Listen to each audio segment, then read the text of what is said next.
Joe shares this, and this is kind of disturbing. So we talk a lot about digital rights on this show. We talk about issues of net neutrality, about municipal broadband, and we talk about the kind of weird situation that we're in our contemporary landscape, where technology has gone past the law. The law has not caught up to technology yet.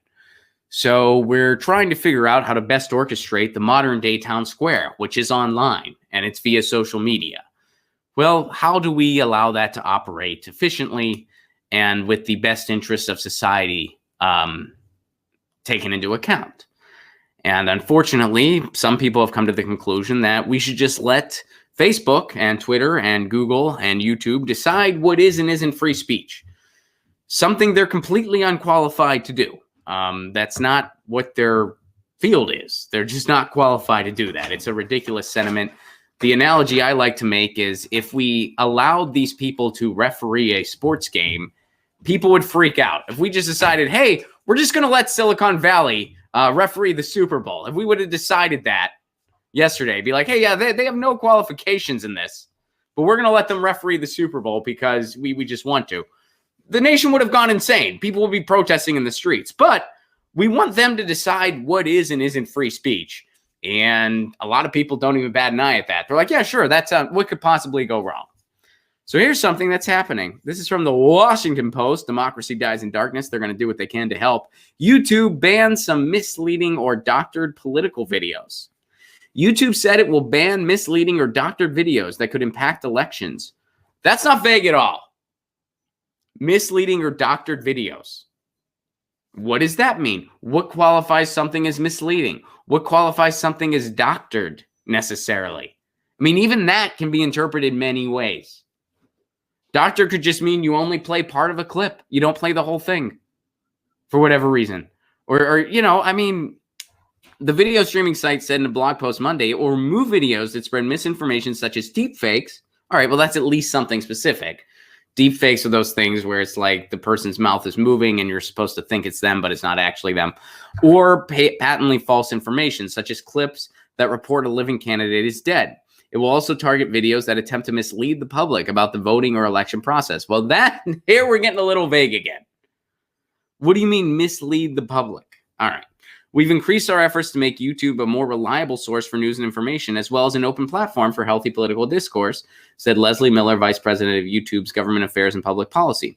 YouTube, which belongs to Google, has become a central advertising platform for candidates and for voters seeking election information. But that has also brought bad actors who may willfully try to manipulate voters with incorrect information about hot-button political issues, or even realistic-looking videos manipulated to give a false impression of a politician they oppose. That only happens on YouTube?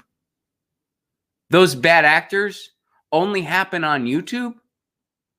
How about CNN, where they deliberately lie about how much Medicare for All costs because their advertisers are Big Pharma?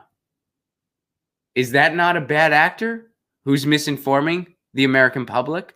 How about over on MSNBC, where you have Rhodes Scholars like Rachel Maddow pretend that they don't understand net neutrality? Basically, net neutrality makes the internet a Title II, which means it has to be treated like a utility and flows like flowing water or a telephone call. And internet traffic cannot be discriminated against. Not that hard to understand. And Rachel Maddow pretends that she doesn't understand this because her paycheck comes from Comcast, a company that doesn't want net neutrality. Is that not a bad actor? How about Fox News, where they paint any type of social programs in the negative every opportunity they get? Because their job is to just carry out Rupert Murdoch's wet dream. Is that not a bad actor? How about NPR, where they genuflected? We listened to that clip last week. They genuflected the altar of Russiagate to distract from the point that our voting machines in Iowa, which we're dealing with that today as of the recording of this, and California are greatly, greatly flawed. But it's easy to distract people from a domestic flaw when you focus on an international boogeyman. Is that not a bad actor? Is that not misleading the American people? They take Koch money too, by the way. Are those not bad actors, the Koch brothers? I just named every cable network in the country, by the way. Every cable news network, which I put news in air quotes because it's not news. It just definitionally isn't news. It's corporate approved PR. That's what MSNBC does. That's what CNN does. That's what Fox News does. Are those not bad actors? But we need to worry about people on YouTube. That's the big thing, people on YouTube. And who's going to protect us from these bad actors on YouTube? Well, the employees at YouTube. They'll protect us from these bad faith actors. Last year, for instance, this is going back to this article. Last year, for instance, manipulated videos of House Speaker Nancy Pelosi slowed to make her appear to be drunkenly slowed to make her appear to be drunkenly slurring her words were spread widely on social media, including YouTube, which removed them. Yeah, because regular Nancy Pelosi sounds so stellar. If you ever heard Nancy Pelosi speak, you don't need to alter anything. She sounds absolutely ridiculous whenever she speaks. She just gives a platitude of nothing whenever she opens her mouth. You don't need to alter anything.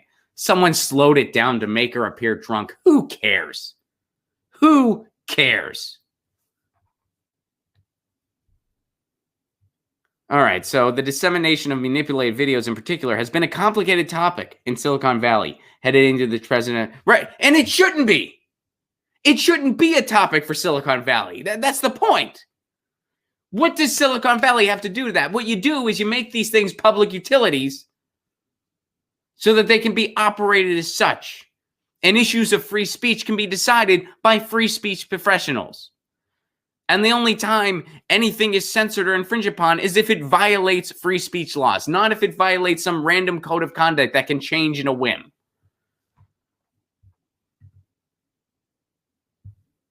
So this is, again, and this is a theme we talk about a lot on this show. You're giving power to these tech entities that they just shouldn't have. They have no business having it. But the only bad actors are on YouTube, too. Don't forget that. That's the big concern. The big concern for the spread of information, it's not the fact that you can just buy your way into an election like what Mike Bloomberg's doing. It's not the fact that we have a corporate media run by an elite group of corporations that make sure that their priority is above news and information, that make sure pleasing their advertisers, which is big oil, big pharma, pleasing them goes above informing you, the person. That's not the problem.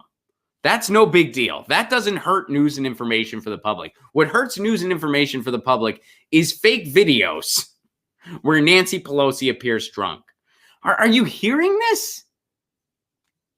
How backwards are our priorities? All right. So there you go, guys. All of our election information is going to be safe because YouTube is protecting us from videos of Nancy Pelosi appearing drunk. Imagine waking up in the morning and that logic sounds great to you. Imagine being like CNN, MSNBC, Fox News, they're all fine. You protect me from videos where Nancy Pelosi sounds drunk and I'm going to be an informed citizen and make my decisions. Imagine waking up and that logic sounds great to you. It's, wow, it's got to be something to walk around in that mind. Get your news on with Ron. Don't you want to know what's going on? We're getting our news on today. Get your news on with Ron. Don't you want to know what's going on? We're getting our news on today. You can tweet me an article at Ron Placone. We'll go through it together and make it our own. Get your news on with Ron. Don't you want to know what's going on? Getting our news on today.